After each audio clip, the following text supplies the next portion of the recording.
Well, hi folks, you're with Got That Funk, and this is a video response to Healthy Addict and her video Santa is the Devil. Um, it's really difficult for me because my kids are now grown up, and my first wife, who's the mother of both my children, felt very strongly that we should encourage the kids to believe in Santa Claus and so on, and I was completely against it.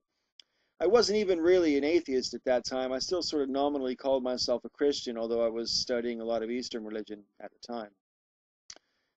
But anyway, I was really, really against it, and basically I got vetoed because all her cousins, all my kids' cousins, were being told there was a Santa Claus as well, and there was a whole family thing going on about how, we didn't want to spoil it for everybody else and blah, blah, blah. So fine, I suppose I thought it couldn't hurt, and so we sort of came to the compromise that I said, look, when the kids are old enough to actually ask a straight question, we have to tell them the truth, and she seemed to sort of agree with that. Uh, the kids were 3 years old and 2 years old when me and the first missus split up, and I was a single parent at the time. I got custody, and it was actually just at Christmas that we broke up. Um, of '93, I suppose that was. And so when the kids were really small, um, they did get told there was a Santa. And what we used to do is I used to have one of those silver glitter pens or a gold glitter pen, depending. And I would write with really fancy handwriting. It didn't look anything like my normal handwriting on cards for the kids. And we would leave a stocking at the foot of their bed in the middle of the night every night on Christmas Eve when the kids were definitely asleep. And the rule was that they were allowed to open up their stocking presents as soon as they woke up, but they would have to wait until me and the missus came down before they opened up any presents under the tree and so on, which is pretty much how it was when I was a kid. Now, this is where I should interject. When I was a kid, my mother never told me that there was any such thing as a Santa Claus. She said, and I quote, Santa isn't a real person. Santa Claus is in everyone's heart. That's what she said. And basically, she describes Santa Claus as the spirit of giving. And they make him look like a jolly, happy old fella because that's, he's supposed to represent generosity and all that. That's what I was told at the time when I was a kid. And that's what I wanted to tell my kids as well.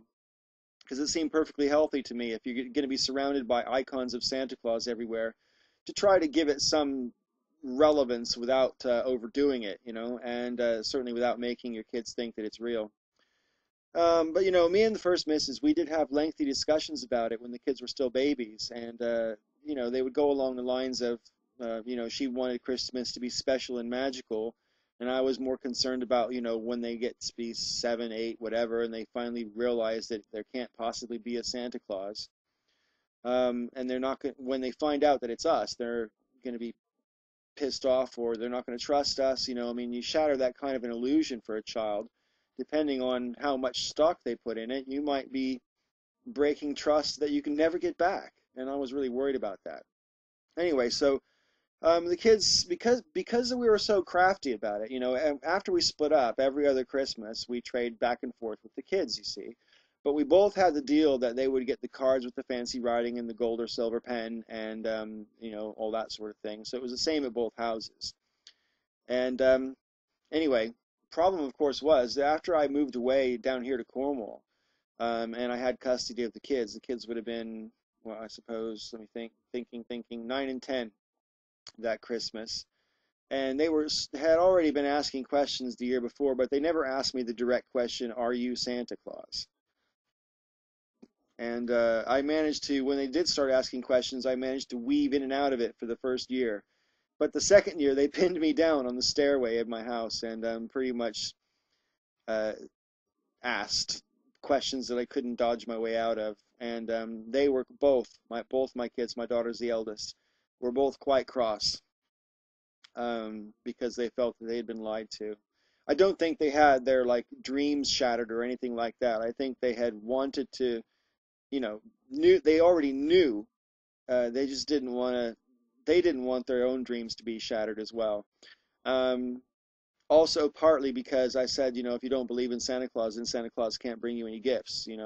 said that to them when they were really little, I think, and I think that sealed it for years. Anyway, I don't really think it's a good idea to tell your kids Santa is real, not even when they're 3 and 4 or whatever, because sooner or later they're going to find out that Santa is not real. And to me, that's just so obvious that I'm pissed off at myself that I participated in it with my own kids. But there's no lasting damage, at least none that I can tell. Um, but yeah, for a couple of days, they were pretty pissed off at me. All right, so there's my story. I hope it adds to the flavor of the responses that you get. May all your ups and downs be ups, and all the best.